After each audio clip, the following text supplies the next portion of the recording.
Please welcome to the stage from the Chinatown Community for Equitable Development, Tito.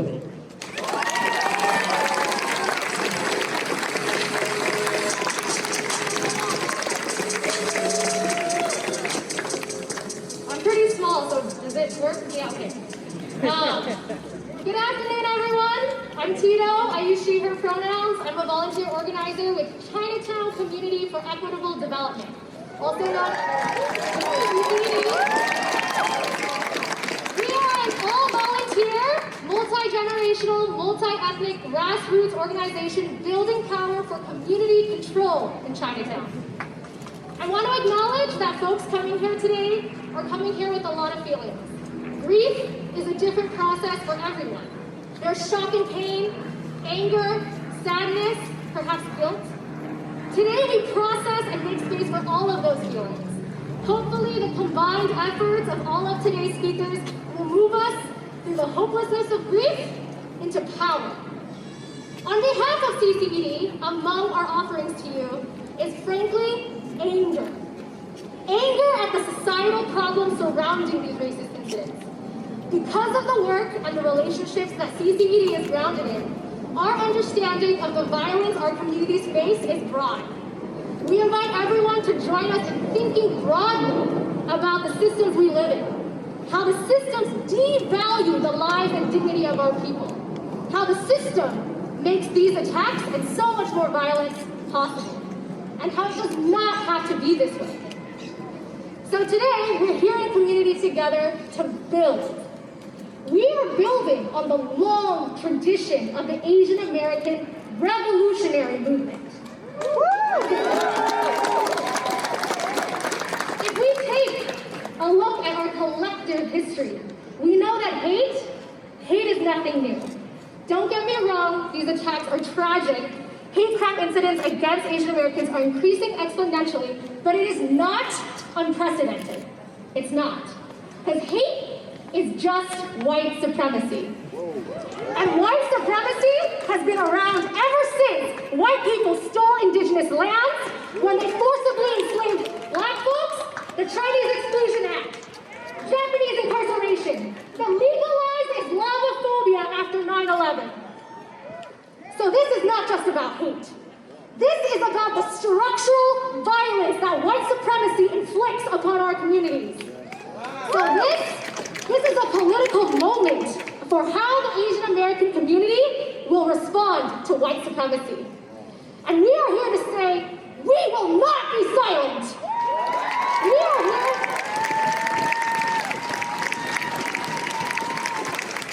are here to show that we are organized, we are politicized, and we are ready to fight and demand what our community needs. At least that's why I'm here. And I hope y'all will join me beyond the moment and help me in building the movement. Because I have to tell you, I am so fucking pissed. I am being pissed that our elders have experienced increased violence for an entire year now. I've been pissed for the entire fucking pandemic because our community has left in black to suffer. But I'm particularly extra pissed this month, because I asked myself, why are these incidents of anti-Asian violence only picking up traction now, with the media and all the middle class and wealthy Asian Americans? Why now? Well, let's think about last year.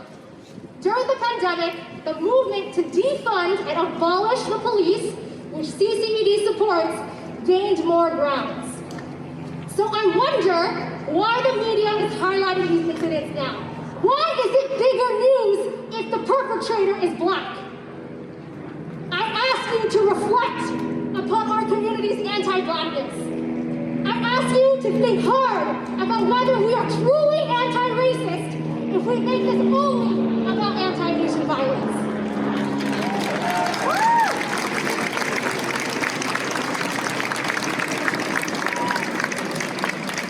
It is not a coincidence that this media bubble is happening so soon after black abolitionists took steps to successfully begin defunding the police. They are trying to further sow anti-blackness into our communities. And for non-black Asians, our proximity to whiteness and complicity to anti-Blackness is the reason why elected officials even bother to address anti-Asian violence. And at the same time, co-sign the police brutality inflicted on our Black and brown siblings. We are in many ways being used as a distraction from and tool against the movement to defund the police.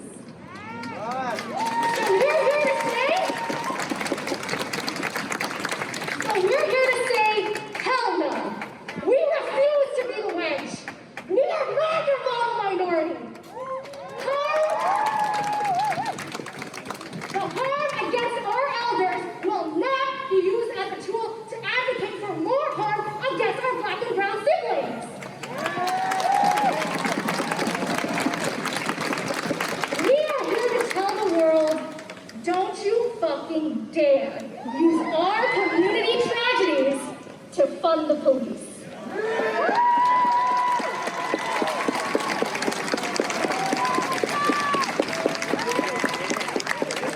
So we are here to absolutely reaffirm our solidarity with Black liberation movements.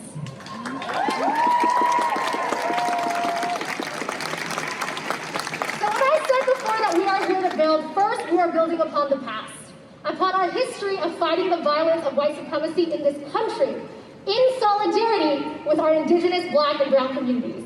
We will not be truly free and safe until all of us are. But this is not just about race. It's also about class. And when we talk about class, it's about money, plain and simple. About how money becomes more important than people's lives. If we want to talk about violence, ask yourself, are we making the same noise and paying attention when our elders and families are being evicted from their homes? Especially during a pandemic.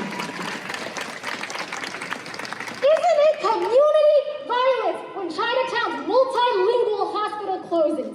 When our full-service grocery stores are pushed out? Where does that leave our elders? How can our elders be safe when what they need around them is destroyed? This is the economic violence that our working class Chinatown community has faced. This is what happens when an influx of luxury developers and city politicians value profit over people. At Hillside Villa in Chinatown right now, 120 families are at risk of eviction because of a 150% rent increase.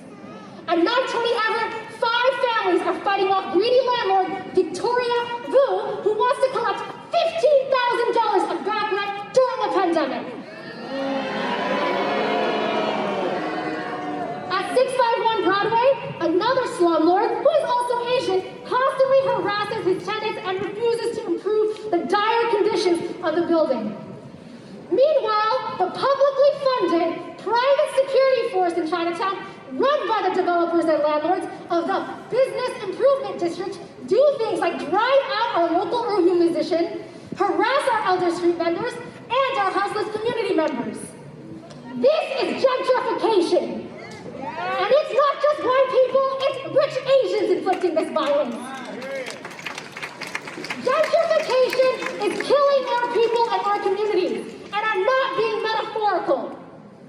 And as a Hillside Villa tenant said at a protest last week, eviction is death.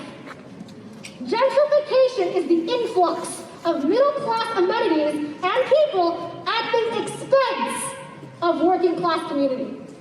They call it revitalization, but we on the ground know that that word is just code for displacement.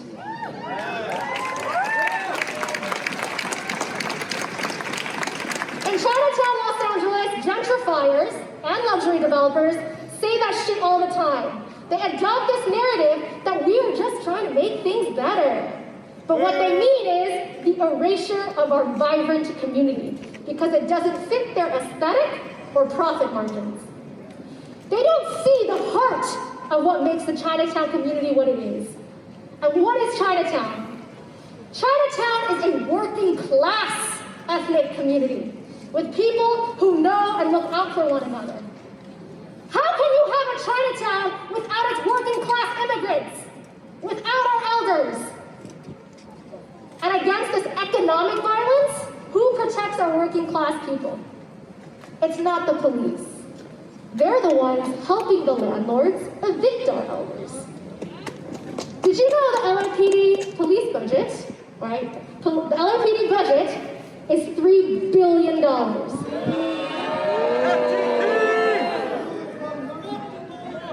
Can you imagine what our community could do with $3 billion?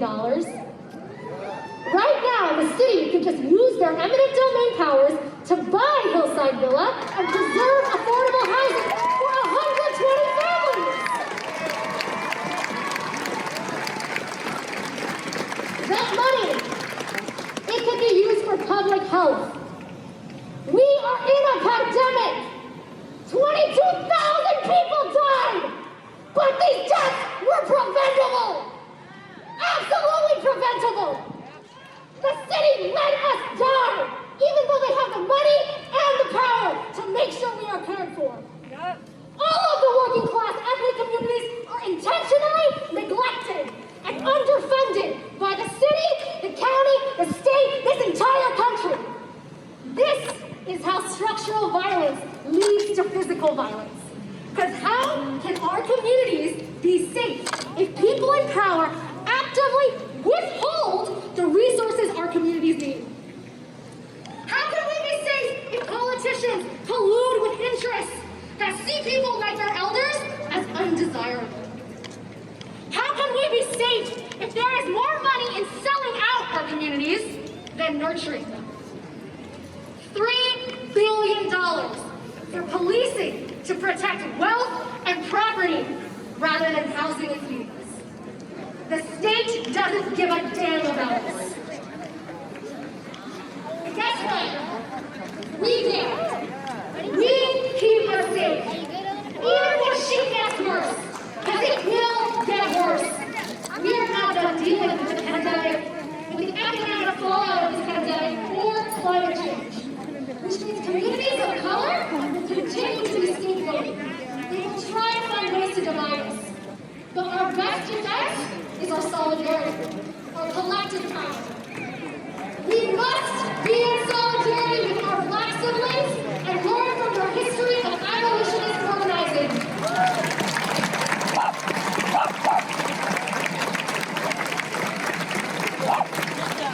We must practice mutual aid, community care, and in this particular point in history, eviction defense. In addition to other forms of self-defense, we must protect our elders in their homes. We cannot protect them in the streets if we can't even protect them in their homes. So we're not looking for you to have rallies, but to organize for the long road ahead of us.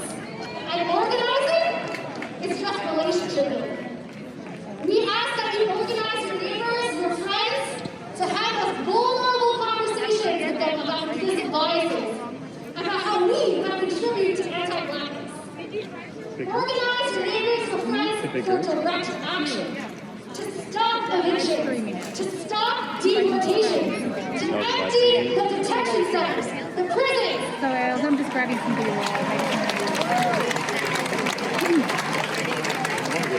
To also remove U.S. military bases from other countries and then burn them down.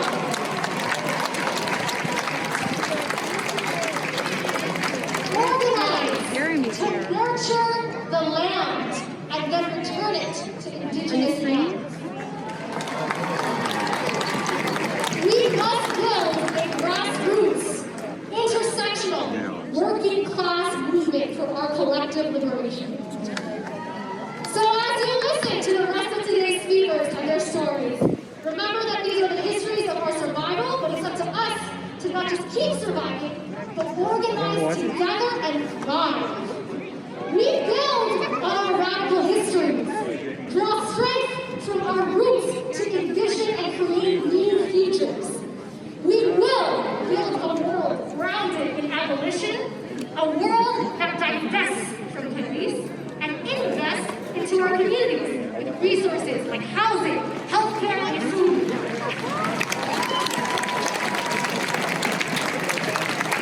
We